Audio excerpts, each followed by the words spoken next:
అరవింద్ కుమార్ సహా 11 మంది ఐఏఎస్ల బదిలీ, నగరంలో 9 మంది ఐపీఎస్ అధికారుల ట్రాన్స్ఫర్లు. శీతాకాలం విడిదికి రేపు హైదరాబాద్కు రాష్ట్రపతి, పలు రూట్లలో ట్రాఫిక్ ఆంక్షలు, పటిష్ట బందోబస్తు. దుండిగల్ ఎయిర్ ఫోర్స్ అకాడమీలో ఘనంగా పైలట్ల పరేడ్, ఇన్నోవేషన్ ట్రెడిషన్తో ముందుకెళ్లాలన్న రాజ్నాథ్ సింగ్. హైదరాబాద్లో డ్రగ్స్ మాట వినబడొద్దన్న సిపి శ్రీనివాస్, గ్రేహౌండ్స్ ఆక్టోపస్ లాగా న్యాబ్ పనిచేస్తుందన్న శాండిల్యా. టూరిజం శాఖకు ప్లస్ గా మారిన మహాలక్ష్మి స్కీమ్, ఫ్రీ బస్తో పర్యాటక ప్రాంతాలకు మహిళలకు.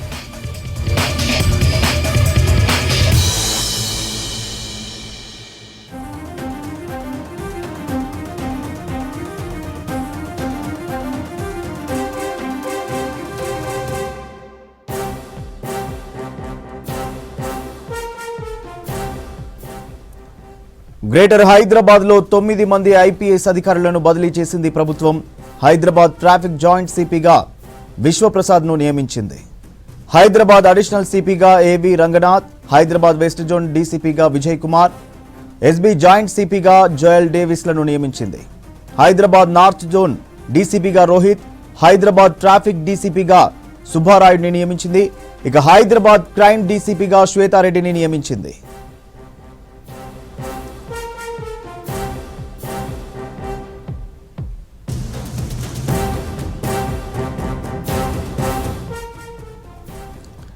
గ్రేటర్ హైదరాబాద్ లో 9 మంది ఐపీఎస్ అధికారులను బదిలీ చేసింది ప్రభుత్వం. హైదరాబాద్ ట్రాఫిక్ జాయింట్ సిపిగా విశ్వప్రసాద్ ను నియమించింది. హైదరాబాద్ అడిషనల్ సిపిగా A V Ranganath, Hyderabad west zone డీసీపీగా విజయ్ కుమార్, ఎస్బీ జాయింట్ సిపిగా జోయల్ డేవిస్ లను నియమించింది. హైదరాబాద్ నార్త్ జోన్ డీసీపీగా రోహిత్, హైదరాబాద్ ట్రాఫిక్ డీసీపీగా సుబ్బారాయుడిని నియమించింది. ఇక హైదరాబాద్ క్రైమ్ డీసీపీగా శ్వేతారెడ్డిని నియమించింది.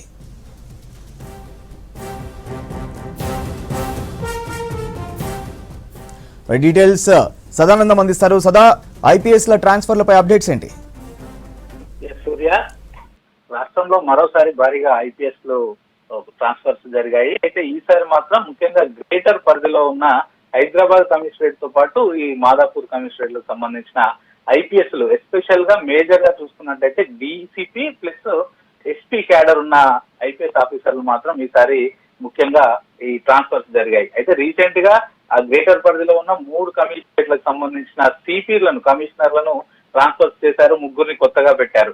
సో ఆ తర్వాత నెక్స్ట్ ఇప్పుడు వాళ్ళ కింది స్థాయి అంటే డీసీపీ స్థాయి అధికారులను, అలాగే జాయింట్ సిపి స్థాయి అధికారులకు ట్రాన్స్ఫర్స్ పైన దృష్టి పెట్టి ఈ రోజు మొత్తం 9 మంది ఐపీఎస్ లను, అలాగే 5 నాన్ క్యాడర్ ఎస్పీలను ఈ రోజు బదిలీ చేశారు. దీనిలో ముఖ్యంగా చూసుకున్నట్లయితే ఇప్పటి వరకు ఎస్బీ స్పెషల్ బ్రాంచ్ అడిషనల్ సిపిగా ఉన్న విశ్వప్రసాద్ ని ట్రాన్స్ఫర్ చేస్తూ అతన్ని హైదరాబాద్ ట్రాఫిక్ కి అడిషనల్ కమిషనర్ పోస్ట్ లో అతన్ని వేశారు. ఇన్ని రోజుల పాటు ఇప్పుడు ప్రస్తుతం రాచకొండ సిపిగా ఎవరైతే ట్రాన్స్ఫర్ అయ్యి వెళ్లారో, సో ఇటు సుధీర్ బాబు ఉండే, సో ఆయన ప్లేస్ ఖాళీ కావడంతో ఆయన ప్లేస్ లో ఇప్పుడు విశ్వప్రసాద్ ని అక్కడికి ట్రాన్స్ఫర్ చేశారు. ఇక మరోవైపు ఇన్ని రోజుల పాటు వరంగల్ సిపిగా పనిచేసిన ఏవి రంగనాథ్, అటు ఎలక్షన్ కమిషన్ అతన్ని కొన్ని రోజుల పాటు సస్పెండ్ చేసింది.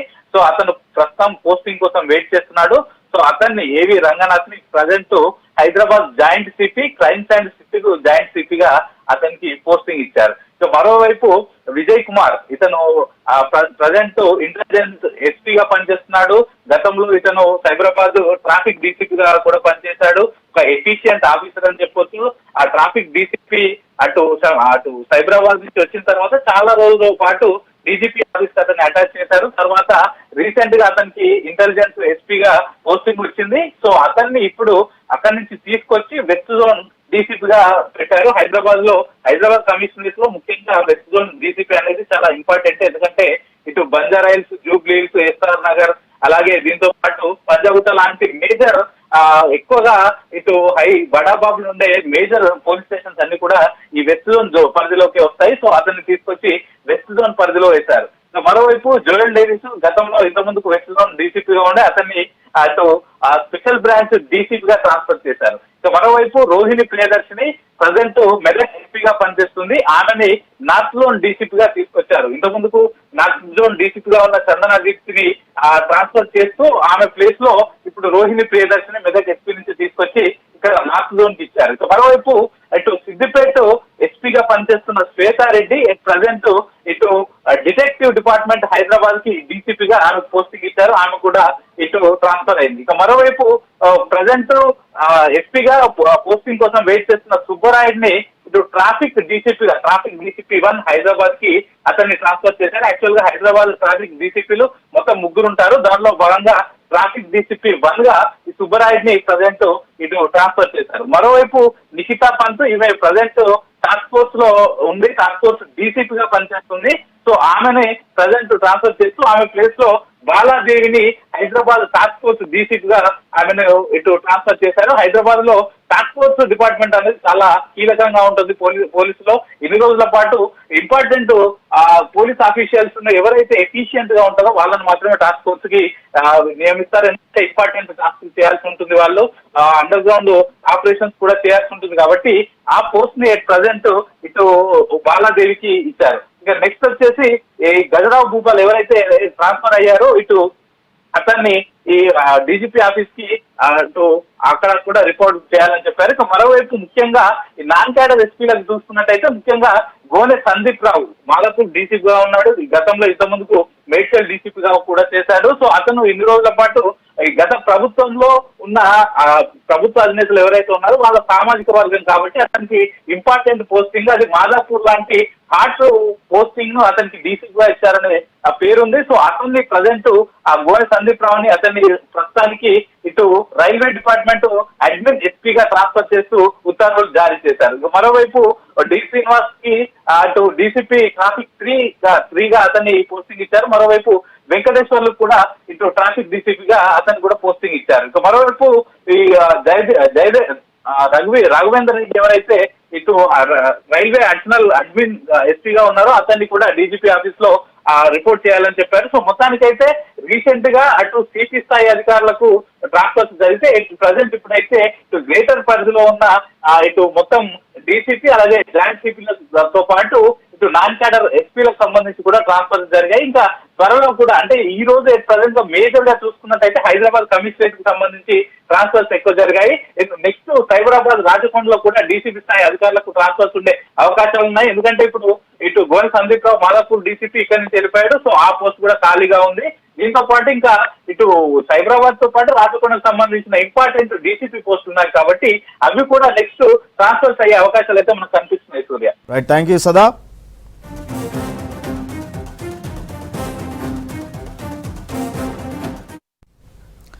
రాష్ట్రంలో 11 మంది ఐఏఎస్లు బదిలీ అయ్యారు. గత ప్రభుత్వంలో కీలక బాధ్యతలు నిర్వహించిన సీనియర్ ఐఏఎస్ అధికారి అరవింద్ కుమార్ డిజాస్టర్ మేనేజ్మెంట్ ప్రత్యేక ప్రధాన కార్యదర్శిగా నియమించింది. మున్సిపల్ శాఖ కమిషనర్గా దానకిషోర్ను నియమించింది ప్రభుత్వం. ఇక ఆయనకు హెచ్ఎండిఏ సిడిఎంఏ కమిషనర్గా అదనపు బాధ్యతలు అప్పగించారు. ఈ మేరకు సీఎస్ శాంతికుమారి ఉత్తర్వులు జారీ చేసింది. హైదరాబాద్ వాటర్ వర్క్స్ ఎండీగా సుదర్శన్ రెడ్డిని నియమించింది.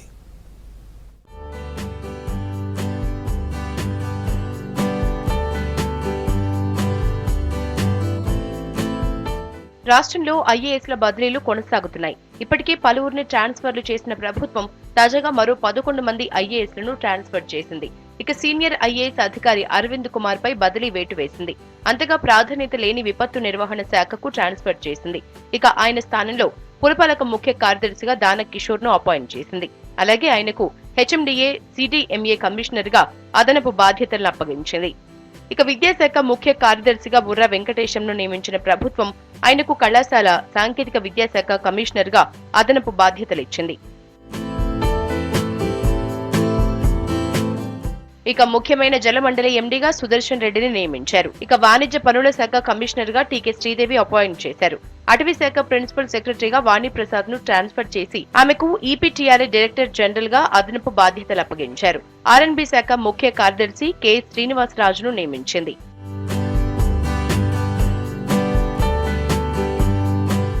ఇన్నాళ్లు విపత్తు నిర్వహణ శాఖకు కమిషనర్ గా ఉన్న రాహుల్ బుజాను జీఏడీ కార్యదర్శిగా నియమించారు.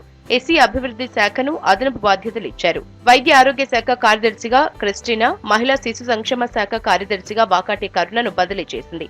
నల్గొండ కలెక్టర్ ఆర్వి కర్ణన్ ను వైద్య ఆరోగ్య కుటుంబ సంక్షేమ శాఖ డైరెక్టర్ గా నియమించింది.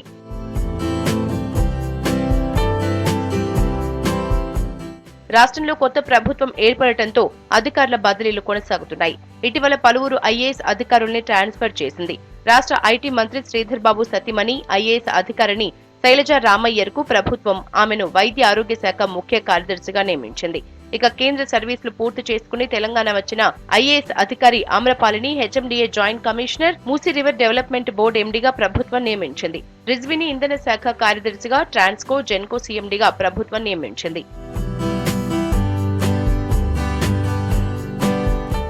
రాష్ట్రంలో మరిన్ని ఐఏఎస్, ఐపీఎస్ ల బదిలీలు జరిగే అవకాశం ఉన్నట్లు తెలుస్తోంది. గత ప్రభుత్వంలో లూప్ లైన్ లో ఉన్న అధికారులకు మంచి పొజిషన్లు ఇచ్చే అవకాశం ఉన్నట్లు సమాచారం.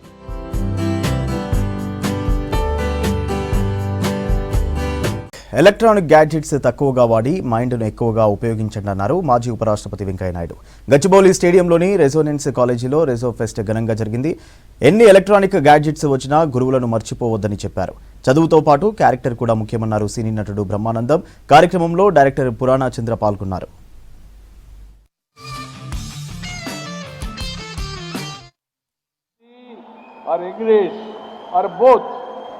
That's why I always say first mother tongue, later brother tongue. Whatever language you want to learn as many languages as possible. కానీ అసలు భాష అమ్మ భాష, మాతృభాషను, మాతృ దేశాన్ని పాఠాలు చెప్పిన ఉపాధ్యాయుని ఎవడు మర్చిపోకూడదు. మర్చిపోయిన వాడు మానవుడే కాదు అని నా యొక్క అభిప్రాయం. మోడీ గారు దాన్ని నొక్కి ఒక్కాడించాడు. Yoga is for your body, not because of Narendra Modi. You have to understand this. Wake up by sunrise and complete your work by sunset. అది కూడా చాలా ముఖ్యం. మరి ఎక్కువసేపు రాత్రిళ్ళు మేలుకొని ఇందాక నేను చెప్పినట్టుగా చేస్తే రాత్రిపూట సరిగా నిద్ర పడదు. మరి అందువల్ల సమయ పాలన, మన భారతీయ పద్ధతులను మనందరం పాటించాలని చెప్పి మీ అందరం కూడా నేను మనవి చేస్తా ఉన్నాను. గణపవరం నుంచి వచ్చిన ఒక విద్యార్థి ఇవాళ ఇంతమంది స్టూడెంట్స్ని ఆర్గనైజ్ చేస్తూ, ఇన్ని ఇన్స్టిట్యూషన్స్ ఆర్గనైజ్ చేస్తూ ఎదిగాడంటే నాకెంతో ఆనందంగా ఉంది. ఆ ముప్పాళ్ళలో పుట్టినటువంటి ఈ బ్రహ్మానందం ఏదో చిన్న పూర్ ఫ్యామిలీ నుంచి వచ్చిన వాడు ఇవాళ Padmashri, Guinness book of world record అందుకోవటం, అది నాకు ఆనందంగా ఉంది. ఇతనికి ఇంకా పోలంత భవిష్యత్తు ఉంది. భవిష్యత్తులో ఎన్నో విజయాల్ని సాధించగలరు. మన ఇంటికి 4-5 వస్తేనే తట్టుకోవడం కష్టం. ఇప్పుడు ఎప్పుడు వెళ్ళిపోతారా బాబు వీళ్ళు అన్నట్టు చూస్తుంటాం మనం. వాళ్ళు ఏదో మాట్లాడి, వాళ్ళకేదో మనం చెప్పి, వాళ్ళకేదో చేసి ఇన్ని వేల మంది విద్యార్థులను ఒక చోట కూర్చోబెట్టి వీళ్ళందరినీ ఆనందపరిచేటువంటి ప్రోగ్రామ్స్ చేయాలనే ఆలోచన రావడం గొప్ప విషయం. దాన్ని ఆర్గనైజ్ చేయడం అంతకంటే గొప్ప విషయం. ముఖ్యంగా that all credit goes to the college వీళ్ళకి వస్తుందని నేను మనవి చేస్తున్నాను. నేను రెసిడెన్స్ విద్యా సంస్థల డైరెక్టర్ని. మేము ప్రతి సంవత్సరం కూడా మా విద్యార్థులకి మంచి అకాడమిక్స్తో పాటు క్వాలిటీ స్టూడెంట్ లైఫ్ కూడా ఉండాలనే ఉద్దేశంతో ఎక్స్ట్రా కరిక్యులర్ యాక్టివిటీస్ కానీ, స్పోర్ట్స్ కానీ ఎంకరేజ్ చేస్తూ దానిలో భాగంగా రెజో ఫెస్ట్ అని చెప్పి ఒక లార్జర్ కల్చరల్ ఫెస్ట్ ఆర్గనైజ్ చేయడం జరుగుతుంది. గత 3 సంవత్సరాలుగా దీన్ని ఆర్గనైజ్ చేస్తున్నాం. మాకు ఉన్నటువంటి అన్ని బ్రాంచ్ల్లో కూడా బ్రాంచ్ లెవెల్లో స్పోర్ట్స్, కల్చరల్ కాంపిటీషన్స్ అన్ని కండక్ట్ చేసి దాంట్లో ఉన్నటువంటి బెస్ట్ పర్ఫార్మెన్సెస్ని గచ్చిబౌలి స్టేడియం లాంటి ఒక లార్జర్ ప్లాట్ఫామ్లో వాళ్ళకి పర్ఫామ్ చేసే అవకాశం ఇవ్వడంతో పాటు వివిధ రంగాల్లో డిఫరెంట్ అచీవ్మెంట్స్ చేసినటువంటి ప్రముఖులతో వాళ్ళకి డైరెక్ట్గా ఇంటరాక్ట్ అయ్యేటటువంటి అవకాశాన్ని కల్పించి పిల్లల్ని మోటివేట్ చేయాలనే ఉద్దేశంతో 3 years నుంచి చేస్తున్నాం. ఈ ఇయర్ రెజో ఫెస్ట్ 2023 అనేటటువంటి 2023 అనేది జరగడం, దానికి వెంకయ్యనాయుడు గారు విశిష్ట అతిథిగా రావడం, బ్రహ్మానందం గారు లాంటి పెద్ద మనుషులు వచ్చి మా పిల్లల్ని ఆశీర్వదించడం మాకు ఎంతో ఆనందంగా ఉంది. Thank you so much to all the guests and thank you so much for all the cooperation. Thank you sir. శీతాకాలం విడిది కోసం రేపు హైదరాబాద్కు రానున్నారు రాష్ట్రపతి ద్రౌపది ముర్ము. బొల్లారంలోని రాష్ట్రపతి నివాసంలో ఆమె బస చేయనున్నారు. రేపు సాయంత్రం హకీంపేటలోని ఎయిర్పోర్ట్కు చేరుకుంటారు. అక్కడి నుంచి ప్రెసిడెంట్ భవన్ అయిన బొల్లారానికి రోడ్డు మార్గాన వెళ్తారు. రాష్ట్రపతి పర్యటన సందర్భంగా Hakimpet, Y junction, Bollaram junction, Yapral road, bison road వైపు వచ్చే వెహికల్స్ను దారి మళ్లించారు. ప్రయాణికులు ప్రత్యామ్నాయ మార్గాల్లో వెళ్లాలని సూచించారు. సిటీలో డ్రగ్స్, గంజాయి మాట వినపడొద్దన్నారు హైదరాబాద్ నగర సిపి కొత్తకోట శ్రీనివాసరెడ్డి. 2 నెలల్లో డ్రగ్స్ను పూర్తిగా నిర్మూలించాలని సిబ్బందిని ఆదేశించారు. విధి నిర్వహణలో నిర్లక్ష్యం వహిస్తే కఠిన చర్యలు ఉంటాయన్నారు.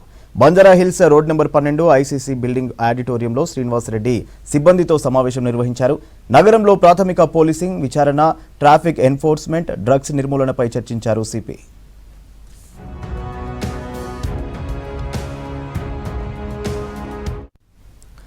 డ్రగ్స్ రహిత తెలంగాణ ధ్యేయంగా టీఎస్ న్యాబ్ పనిచేస్తుందన్నారు ఆ సంస్థ డైరెక్టర్ సందీప్ శాండిల్య. న్యాబ్ సంస్థ గ్రేహౌండ్స్, ఆక్టోపస్ తరహా సంస్థల మారాలన్నారు. ఉత్తమ పనితీరు కనబర్చిన అధికారులకు ప్రభుత్వం ప్రోత్సాహం అందిస్తామని హామీ ఇచ్చిందని చెప్పారు. సీఎం రేవంత్ రెడ్డికి డ్రగ్స్ నియంత్రణకు తీసుకోవాల్సిన చర్యలను వివరించామన్నారు Sandeep Sandilya. Alcohol breath analyser లాగా ఇన్స్టాంట్ డ్రగ్ డిటెక్షన్ కిట్స్ అందుబాటులోకి తెస్తామని తెలిపారు. విద్యా సంస్థలు, సినీ, ఐటీ ఇండస్ట్రీలో డ్రగ్స్ వాడకంపై స్పెషల్ ఫోకస్ పెడుతున్నామన్నారు సందీప్ శాండిల్య.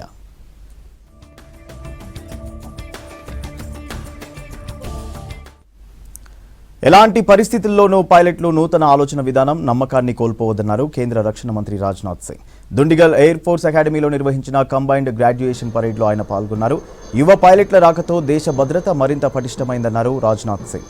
ఇన్నోవేషన్, ట్రెడిషన్ను కలుపుకొని ముందుకు సాగాలన్నారు. పాసింగ్ అవుట్ పరేడ్లో 212 మంది యువ పైలట్లతో పాటు వివిధ దేశాలకు చెందిన సైనికాధికారులు పాల్గొన్నారు.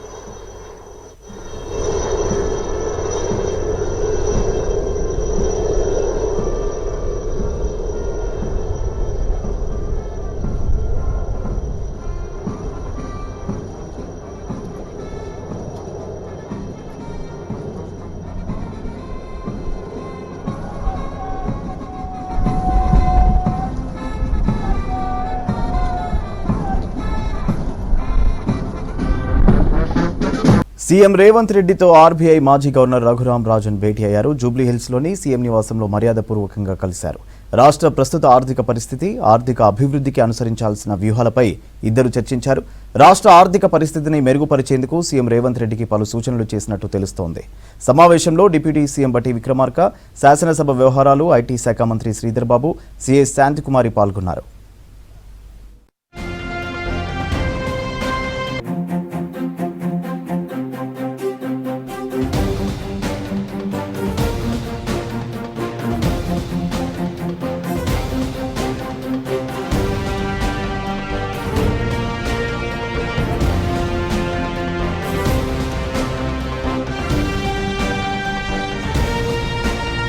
డాక్టర్ వృత్తి ఎంతో గొప్పదన్నారు చెన్నూరు కాంగ్రెస్ ఎమ్మెల్యే వివేక్ వెంకటస్వామి. ఉస్మానియా మెడికల్ కళాశాలలో చదివినందుకు గర్వంగా ఉందన్నారు. ఉస్మానియా మెడికల్ కాలేజీ ఆడిటోరియంలో జరిగిన పూర్వ విద్యార్థుల సమావేశంలో పాల్గొన్నారు Vivek. Osmania medical college cricket team కెప్టెన్గా పనిచేశానని చెప్పారు. కళాశాల పూర్వ విద్యార్థుల గెట్ టుగెదర్లో పాల్గొనడం సంతోషంగా ఉందని తెలిపారు. చెన్నూరు కాంగ్రెస్ ఎమ్మెల్యేగా గెలిచిన వివేక్ను సన్మానించారు మెడికల్ కళాశాల పూర్వ విద్యార్థులు.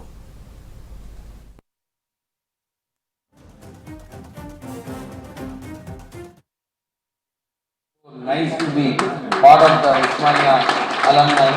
So I'm glad I was able to cancel my visit to the constituency and once again come and share some good moments with all of you. So thank you, doctors, and I want to assure all of you, please, anytime anything is there, do get in touch with me. I will go to the maximum extent possible and see what best can be done. But sometimes there will be difficulties. We have to overcome all these difficulties.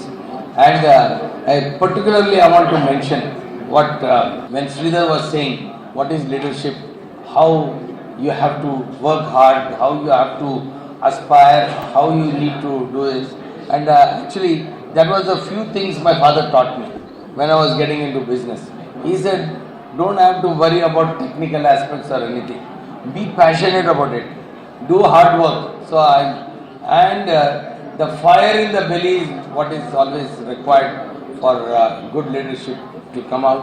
And I'm sure doctors have the best potential to come up with all these things. So all the best to all the doctors over here.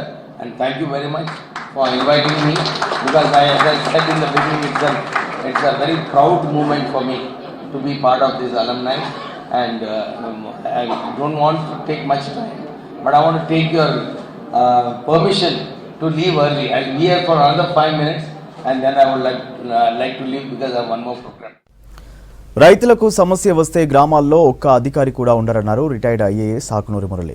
సమస్యలను చెప్పుకోవడానికి పట్టణాలకు వెళ్లాల్సిన పరిస్థితి ఉందన్నారు.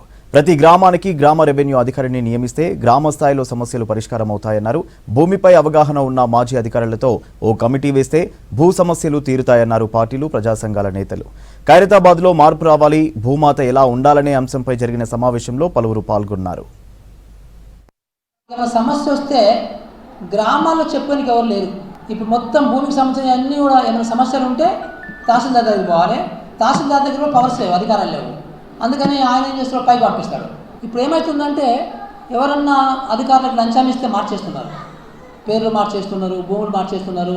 ఆయన 4 ఎకరాలు 3 ఎకరాలు ఉందని రాస్తున్నారు, 3 ఎకరాలకు 5 ఎకరాలు రాస్తున్నారు. అంత గందరగోళం ఉంది. అట్లా మారకుండా ఇవి ఎలక్ట్రానికల్లీ అంటారు, ఎలక్ట్రానికల్లీ ఫిక్స్ చేసేయాలి. సో క్లియర్గా రైతులకి స్థానికంగానే సమస్య వచ్చినప్పుడు అక్కడే పరిష్కార మార్గం అయ్యేటట్టుగా అధికారిని, ఒక రెవెన్యూ అధికారిని పెట్టి ఆ రెవెన్యూ అధికారి ద్వారానే, అంటే ఉదాహరణకి గ్రామ రెవెన్యూ అధికారి ఉంటాడు, ఈ గ్రామ రెవెన్యూ అధికారి తిరగాలి రైతుల గురించి, అందుకని రైతులు తిరగొద్దు. సో ఒక మొత్తానికైతే గ్రామ స్థాయిలో పరిష్కారం జరగాలి. రైతులకి సంబంధించిన సమస్యల్ని ఈ గ్రామ రెవెన్యూ అధికారి మాత్రమే తహసీల్దార్ దగ్గరికి పోతాడా, కలెక్టర్ దగ్గరికి పోతాడా, లేకపోతే సీసీఎల్ హైదరాబాద్ పోతాడా, ఎట్లా పోతాడా అనేది. సో ఆ రకంగా ప్రభుత్వము ఒక విధానం తీసుకురావాలి. సో అట్లాగే కలెక్టర్లకి సో పూర్తిగా శిక్షణలు ఇవ్వాలి, తహసీల్దార్లకి పూర్తిగా శిక్షణలు ఇవ్వాలి దీని మీద. ఎందుకంటే ఇప్పుడు కలెక్టర్ ఇప్పటికీ తహసీల్దార్లకి చాలామంది తెలియదు దాని గురించి. భూమి హక్కు ఉన్న వాళ్ళకి తాతలు తండ్రులు వాళ్ళు కూడా వ్యవసాయం చేస్తూ అప్పటికే పట్టాదారు పాస్ పుస్తకం టైటిల్ డీడ్ ఉన్న వాళ్ళకు కూడా పుస్తకం రాకపోవడం చాలా ఇబ్బంది పడ్డారు. మనకందరికీ బాగా తెలుసు భూమి పైన రైతుకి ఎంత ప్రేమ ఉంటుందో. 2 ఎకరాల భూమి ఉంటే దాన్ని చాలా గొప్పగా అనుకుంటాడు.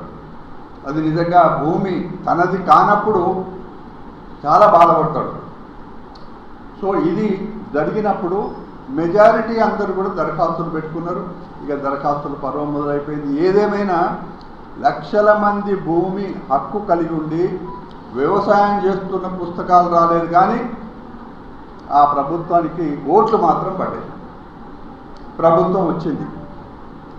ప్రభుత్వం వచ్చిన తర్వాత సాదిక్ అలీ లాంటి పెద్దలు కానీ వేదిక పైన ఉన్న చాలామంది స్వచ్ఛంద సంస్థలుగా అప్పటి నుంచి రైతుల వెనకాల నిలబడి మీరేం భయపడకండి మేము ఉన్నాము అనే పద్ధతిలో అప్పటి నుంచి ఈ రోజు వరకు కూడా ప్రభుత్వం మార్పిడి వరకు కూడా పనిచేస్తున్న సందర్భం. నిజంగానే కొంత ఊరట కలిగింది వాళ్ళకి. సునీల్ లాంటి వాళ్ళు ఉన్నారు, చాలామంది ఎంతోమంది నిష్ణాతులైన రెవెన్యూ చట్టంలో బాగా అనుభవం ఉన్నోళ్ళు. సాదిక్ అలీ గారికి కూడా బాగా అనుభవం ఉంది ఇందులో. సో ఈ విధంగా మొదలై ఇప్పటికి వచ్చేటప్పటికి అనేక చిక్కులు ఏర్పడ్డాయి. ఈరోజు తెలంగాణ విముక్తి అయింది. తెలంగాణ విముక్తి అయింది, ఒక నిజాంనామా పోయినట్టుగానే ఉంది. అయితే గొప్ప విషయం ఏంటంటే ఈ రేవంత్ రెడ్డి వచ్చినాక కొన్ని మంచి పనులు జరుగుతున్నాయి. ఫార్మాసిటీ భూములన్నీ గుంజుకోవడం 48,000 ఎకరాల భూములు గుంజుకున్నాయి. కేసీఆర్ను ఉత్తగా వదిలిపెట్టొద్దు. వదిలిపెడితే మళ్ళీ వస్తాడు, మళ్ళీ రాకుండా చేయాలంటే ఏం చేయాలి? ఇప్పుడు కూడా తెలంగాణలో ట్రూత్ అండ్ రికన్సిలియేషన్ కమిషన్ వేయాలి. వేసి నేరస్తులను వదిలిపెట్టదు, శిక్షలు వేయాలి. న్యూరంబర్గ్ ట్రయల్ లాంటి ట్రయల్ ఇక్కడ కూడా చేయాలి. ఎవడెవడు ఏమేమి చేసిండు, ఐఏఎస్ ఆఫీసర్లందరూ దొంగలుగా మార్చారు. అంతకుముందు మంచివాడు కూడా దొంగలే. వాడు కేసీఆర్ ఎటువంటి వాడు, కేటీఆర్ ఎటువంటి వాడు అంటే ఆవుకు మాంసం నేర్పుతారు, మాంసం కూడా చెప్తారు, పురికి గడ్డి తిన నేర్పుతారు. అటు ఇటు చేస్తారు, ఇటు గడ్డి చేస్తారు. ఇన్ని దొంగ పనులు చేసిన వాడు ఉత్తగానే వదిలిపెట్టద్దు, శిక్షలు పడాలి, దండన ఉండాలి, దండుగా ఉండాలి, కక్కించాలి, అన్ని కక్కించాలి. వాడి నుంచి దండుగా లేకుండా వాడు అధికారం పోయింది కదా పోనీలేని అనుకుంటే మళ్ళీ మనం పిచ్చోళం అవుతాం. కాబట్టి మనము జాగ్రత్తగా ఉండాలి. ఎటర్నల్ విజిలెన్స్, నిత్య జాగరూకత.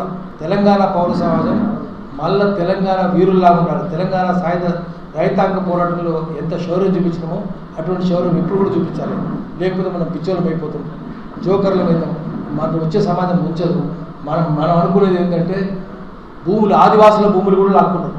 ఆదిలాబాద్కు చెందిన ఒక మహిళ, ఒక ట్రైబల్ ఉమెన్ దరఖాస్తు చేసుకోవడం కొరకు నానా తిప్పలు పడింది. అది ఆన్లైన్లోనే దరఖాస్తు చేయాలని పోర్టల్లో ఉంది. మనం పేపర్ మీద రాస్తే నడవది. ఒక రైతు కష్టాన్ని పేపర్ మీద చెప్తే నడవది, ఆన్లైన్ చేయాలి. ధరణి చెప్పింది అది ఆన్లైన్. అంటే సమస్య చెప్పుకోవడానికి, వినడానికి ధరణి పోర్టల్ నో. నేను వినాను, నాది నాకే. Same KCR time. నేను వినను, నాది నాదే, కరెక్ట్. అది ధరణి పోర్టల్. రైతుకి అర్థం కాలేదు, 2 సార్లు చూసిండు 3 సార్లు చూసిండు, ఎవరు చెప్పుకోవాలంటే ఆన్లైన్లో చేసుకుంటేనే దరఖాస్తు. ఆన్లైన్లో కాకుండా మాన్యువల్గా ఇస్తే దరఖాస్తు లేదు. ఇది సంగతి. ఇప్పుడు ఈ కమిటీలో చిత్తు కాగితం మీద రాసిన నా రైతు చిత్తు కాగితం మీద అక్షరాలు రాసిన తీసుకోవాలి ఈ కొత్త ప్రభుత్వం. అయితే ప్రొసీడింగ్స్ని మీలాంటి జడ్జిల స్థాయిలో ఉంచి ప్రజలకు నేరు కలిగేటట్టు ధరణిని తీసుకురావాలని ఈ వర్క్షాప్ నిర్వహిస్తున్నాం. దీంట్లో వచ్చినటువంటి అభిప్రాయాలను క్రోడీకరించి 2-3 రోజుల్లో CCLAకు కలిసి దరఖాస్తు మా అన్ని ఇచ్చి అభిప్రాయాలు అక్నాలజ్మెంట్ తీసుకొని వస్తాం. వచ్చిన తర్వాత మీతోనే కేసు వేపిస్తాం, మీరే కేసు వేయాలి, అవి చేయాలని నిమ్మనారాయణ గారే మా తరఫున అడ్వకేట్గా ధరణికి పనిచేస్తారని చెబుతూ, తెలంగాణ కనైన్ అసోసియేషన్ ఆధ్వర్యంలో మ్యాన్ కైండ్స్ పెట్ స్టార్ పెట్ కార్నివాల్ ఈవెంట్ జరగనుంది. ఈ నెల 23, 24 తేదీల్లో హైదరాబాద్ నెక్లెస్ రోడ్లోని పీపుల్ ప్లాజాలో పెట్ కార్నివాల్ ఈవెంట్ నిర్వహించనున్నట్టు తెలిపారు అసోసియేషన్ అధ్యక్షులు చికోటి ప్రవీణ్. పెంపుడు జంతువుల ఔత్సాహికులు పెద్ద సంఖ్యలో పాల్గొనాలని పిలుపునిచ్చారు Chikoti Praveen. 23rd and 24th Telangana canine association ఆధ్వర్యంలో ఒక బ్రహ్మాండమైన పెట్ కార్నివల్ జరుగుతుంది. పీపుల్స్ ప్లాజా నెక్లెస్ రోడ్లో మధ్యాహ్నం 12 నుంచి రాత్రి 10 గంటల వరకు వివిధ రకమైన శునకములు, డాగ్స్, అరౌండ్ 600 డాగ్స్, రకరకాల బ్రీడ్స్ డాగ్స్ మరియు 350 నంబర్స్ ఆఫ్ క్యాట్స్ ఉంటాయి. అరౌండ్ 80 వేరియంట్స్ ఆఫ్ క్యాట్స్ వస్తాయి. ఇక్కడ కూడా రావు, మన స్టేట్ నుంచి కాకుండా కూడా మహారాష్ట్ర, గుజరాత్, హర్యానా నుంచి కూడా ఈ యొక్క క్యాట్స్ రావడం జరుగుతుంది. అలాగే ఒక ఎగ్జాటిక్ పెట్ యానిమల్ షో ఉంటుంది అక్కడ నా అనంతశయన హెరిటేజ్ ఫార్మ్స్ ఆధ్వర్యంలో. రకరకాలమైన పక్షులు, స్నేక్స్, రకరకాలమైన చరంచుల స్పైడర్స్, ఇంకా లిజర్డ్స్, మంకీస్, ఇవన్నీ రకరకాల యానిమల్స్ మీరు రావచ్చు, చూడొచ్చు, ఫీల్ కావచ్చు, టచ్ చేయొచ్చు. సో అందరు కూడా రిక్వెస్ట్ చేస్తున్నా ఈ నెల 23rd and 24th రావాలి. స్పెషల్ అట్రాక్షన్గా క్యామిల్ డ్యాన్స్ షో ఉంటుందండి, చాలా బాగుంటుంది. First time in Telangana. So అందరూ కూడా మిస్ కాకుండా మార్నింగ్ మధ్యాహ్నం 12 నుంచి ఈవినింగ్ 10 వరకు, Saturday, Sunday 23rd, 24th December. So everyone requested to attend in large numbers. Hyderabad నారాయణగూడలో కేంద్ర మంత్రి తెలంగాణ బీజేపీ చీఫ్ కిషన్ రెడ్డి ఆధ్వర్యంలో అయ్యప్ప పడి పూజ కార్యక్రమం జరిగింది. కుటుంబ సమేతంగా పూజలో పాల్గొన్నారు కిషన్ రెడ్డి. గత 23 ఏళ్లుగా అయ్యప్ప పడి పూజ కార్యక్రమం నిర్వహిస్తున్నారు కిషన్ రెడ్డి. ఈ కార్యక్రమంలో బీజేపీ నేతలు డీకే అరుణ, చాడా సురేష్ రెడ్డితో పాటు పెద్ద సంఖ్యలో అయ్యప్ప స్వాములు పాల్గొన్నారు.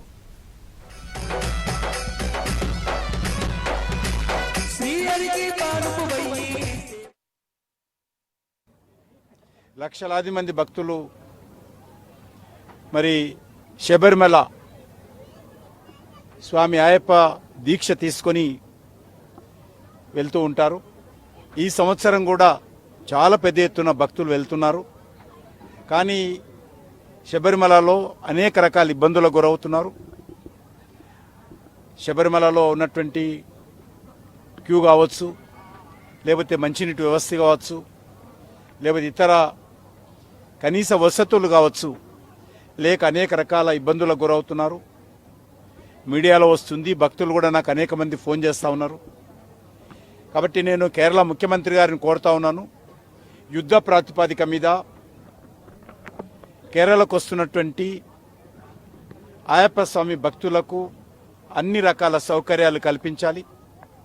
ఏమాత్రం వాళ్ళకి ఇబ్బంది కలగకుండా చూడాల్సినటువంటి బాధ్యత ఉన్నది. కాబట్టి కేరళ ముఖ్యమంత్రి గారు వెంటనే అత్యవసర సమావేశం ఏర్పాటు చేసుకొని అదనపు సిబ్బందిని, అది ప్రభుత్వ సిబ్బంది కావచ్చు, పోలీసు సిబ్బంది కావచ్చు, అన్ని రకాల వసతులు కావచ్చు, మంచినీటి సౌకర్యం కావచ్చు, క్యూ కాంప్లెక్స్లలో ఇబ్బంది కలగకుండా చూడడం కావచ్చు, యుద్ధ ప్రాతిపదిక మీద చేయాల్సిందిగా నేను కేరళ ముఖ్యమంత్రి గారిని కోరుతా ఉన్నాను. కేంద్ర ప్రభుత్వం తరఫున ఏ రకమైనటువంటి సహాయం శబరిమల భక్తుల యొక్క సౌకర్యార్థము చేయడానికి మేము సిద్ధంగా ఉన్నాము. కేరళ ప్రభుత్వం ఏది అడిగినా ఇవ్వడానికి కూడా భారత ప్రభుత్వము, నరేంద్ర మోడీ గారి ప్రభుత్వం సిద్ధంగా ఉంది. కాబట్టి యుద్ధ ప్రాతిపదిక మీద అన్ని రకాల సౌకర్యాలు చేయాల్సిందిగా, భక్తులకు అందరికీ ఇబ్బంది లేకుండా అయ్యప్ప స్వామి దర్శనం అయ్యే విధంగా మరి ఏర్పాట్లు చేయాల్సిందిగా ఈ సందర్భంగా కేరళ ప్రభుత్వాన్ని ప్రత్యేకంగా కోరుతా ఉన్నాను. शान्तिरापशान्ति हृदयशान्तिर्वनस्पतयः शान्तिर्गौ शान्तिरजायाम्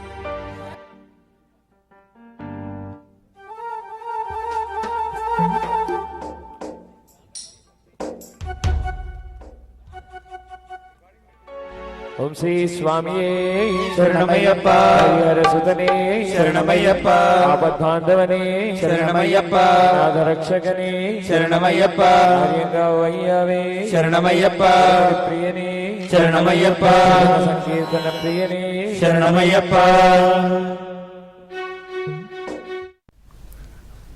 అందరూ ఊహించినట్టే బిగ్ బాస్ 7 టైటిల్ ను రైతు బిడ్డ పల్లవి ప్రశాంత్ గెలుచుకున్నాడు. రన్నర్ అప్ గా అమర్దీప్ నిలిచాడు.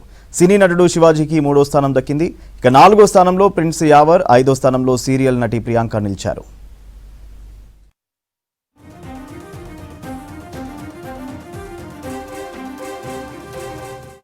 రైతు బిడ్డ పల్లవి ప్రశాంత్ బిగ్ బాస్ 7 లో మొదటి నుంచి టాప్ లో ఉన్నాడు. తనదైన శైలితో గేమ్ ఆడి అందరి మన్ననలు పొందాడు.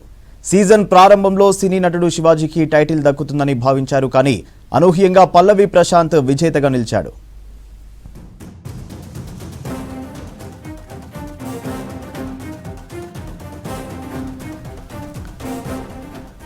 అందరూ ఊహించినట్టే బిగ్ బాస్ 7 టైటిల్ ను రైతు బిడ్డ పల్లవి ప్రశాంత్ గెలుచుకున్నాడు. రన్నర్ అప్ గా అమర్దీప్ నిలిచాడు. సినీ నటుడు శివాజీకి 3వ స్థానం దక్కింది. 4వ స్థానంలో ప్రిన్స్ యావర్, 5వ స్థానంలో సీరియల్ నటి ప్రియాంక నిలిచారు. రైతు బిడ్డ పల్లవి ప్రశాంత్ బిగ్ బాస్ 7 లో మొదటి నుంచి టాప్ లో ఉన్నాడు. తనదైన శైలితో గేమ్ ఆడి అందరి మన్ననలు పొందాడు. సీజన్ ప్రారంభంలో సినీ నటుడు శివాజీకి టైటిల్ దక్కుతుందని భావించారు. కానీ అనూహ్యంగా పల్లవి ప్రశాంత్ విజేతగా నిలిచాడు.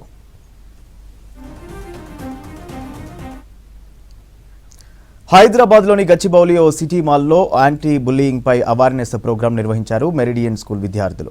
ఎదుటి వాళ్లను ద్వేషించడం, వేధింపులకు గురి చేయడం, బెదిరింపులకు దిగడం వంటి వాటికి వ్యతిరేకంగా విద్యార్థుల్లో అవగాహన కల్పిస్తున్నామన్నారు స్కూల్ నిర్వాహకులు. వర్కింగ్ ప్లేస్లు, స్కూళ్లు, కాలేజీల్లో బుల్లీయింగ్ను అరికట్టి ఒకరినొకరు ఆప్యాయంగా ఉండాలని చెప్పారు. కార్యక్రమంలో విద్యార్థులు, స్కూల్ టీచర్లు, ప్రిన్సిపల్ కమలా పాల్గొన్నారు. ఇది యాంటీ బులింగ్ క్యాంపెయిన్. ఈ మధ్యలో బులింగ్ యాక్టివిటీస్ స్కూళ్ళలో, కాలేజెస్లో, ఆఫీసెస్లో ఎక్కువ అవ్వడం వల్ల మేము ఈ మెసేజ్ తీసుకొచ్చాము. ఇలా ఎవరికైతే అవుతుందో వాళ్ళు కామ్ ఉండకుండా వాళ్ళ టీచర్స్కి కానీ అథారిటీస్కి కానీ కంప్లైంట్ చేయడానికి మేము ఈ క్యాంపెయిన్ని మెరిడియన్ ద్వారా ఈ మెసేజ్ స్ప్రెడ్ చేస్తున్నాం. బులీస్ చాలా టైప్స్గా ఉంటాయి. Physical, mental, verbal and emotional కూడా. సో మనం మెరిడియన్ స్కూల్కి వచ్చినాము లైక్ ఫర్ యాంటీ బులింగ్కి. ఇప్పుడు schools and colleges and work స్పేసెస్లో చాలా బులింగ్ జరుగుతుంది. సో మనం ఇది ఆపనింగ్కి మెరిడియన్ స్కూల్కి వచ్చినాం. So we can stop bullying. మేము 11th నుంచి 15th వరకు మెరిడియన్ స్కూల్లో యాంటీ బులింగ్ క్యాంపెయినింగ్ చేస్తున్నాము. బులింగ్ అస్సలు మంచిది కాదు అండ్ ఏ ఇన్స్టిట్యూషన్లోనైనా, కాలేజ్లో అయినా ఇది జరగకూడదు. అందరు పిల్లలు దీనికి బయటికి వచ్చి మాట్లాడాలి. ఈ మా స్కూల్లోనే కాదు, చాలా వేరే స్కూల్స్లో కూడా ఈ ఇనిషియేటివ్ తీసుకుంటున్నారు. అందుకే మేము అందరికీ చెప్తున్నాం, బులింగ్ మంచిది కాదు, బయటకు వచ్చి మాట్లాడండి. స్కూల్లో ఇంకా సమాజంలో ఈ మెసేజ్ ఇస్తున్నాము. మా స్కూల్ పిల్లలు ఉన్నారు, వీళ్ళందరూ కూడా సమాజంలో మెసేజ్ ఇస్తున్నారు. ఇక్కడ మేము సరత్ సిటీలో మాల్లో వచ్చేసి యాంటీ బులింగ్ స్కిట్ నుక్కడ్ నాటకాన్ని పర్ఫామ్ చేశాము. ఈ పర్ఫార్మెన్స్ ద్వారా మేము మెసేజ్ ఇస్తున్నాం మొత్తం హైదరాబాద్ సిటీకి, మన మొత్తం స్కూల్స్కి, ఇన్స్టిట్యూషన్స్కి. ఈ మధ్యన చాలా బుల్లింగ్ అని జరుగుతుంది. సైబర్ బుల్లింగ్ ఉంది, ఫిజికల్ బుల్లింగ్, ఎమోషనల్ బుల్లింగ్, ఇది వేరే వేరే ప్రకారంగా బుల్లింగ్ జరుగుతుంది. స్కూల్లో అన్నా, కాలేజెస్లో అన్నా. దానికి ఏదో దానివల్ల జనాలు చాలా ఇబ్బంది పడుతున్నారు. అందుకే ఎలాగో ఆపాలి అనేసి మెరిడియన్ స్కూల్ ఒక ఇనిషియేటివ్ తీసుకుంటుంది. అందుకే మేము మొత్తం పిల్లలకి ఇక్కడ తెచ్చేసి దీని ద్వారా ఒక మెసేజ్ సొసైటీలో ఇంకా కమ్యూనిటీలో ఇస్తున్నామండి. ఈ బులింగ్ అనేది చాలా స్కూల్స్లో, చాలా చోట్ల, చాలా పిల్లలకి జరుగుతోంది. కానీ చాలామంది పిల్లలు బయటికి వచ్చి మాట్లాడడానికి చాలా ఆలోచిస్తున్నారు. దానివల్ల వాళ్ళ ఫ్యూచర్ ఎఫెక్ట్ అవుతోంది. వాళ్ళు ఒక షెల్లోకి వెళ్ళిపోతున్నారు. పేరెంట్స్ అనుకుంటున్నారు అయ్యో కామ్గా ఉంటున్నారు, ఏమవుతుంది, ఏం జరుగుతుంది అనేది అర్థం కాదు వాళ్ళకి. కానీ నేను చెప్తున్నాను ఏంటి అని అంటే, బయటికి వచ్చి పిల్లలందరూ దాని గురించి మాట్లాడాలి, భయం లేకుండా మాట్లాడాలి. ఎందుకంటే వాళ్ళ ఫ్యూచర్ దాని మీద డిపెండ్ అయి ఉంటుంది. పేరెంట్స్ అందరూ గమనించాలి. ఇదే మెసేజ్ మేము మా స్కూల్ మెరిడియన్ ద్వారా అందరికీ అర్థమయ్యేలా చెప్తున్నాం. ఇవి హమారా Hyderabad updates. Keep watching V6 news.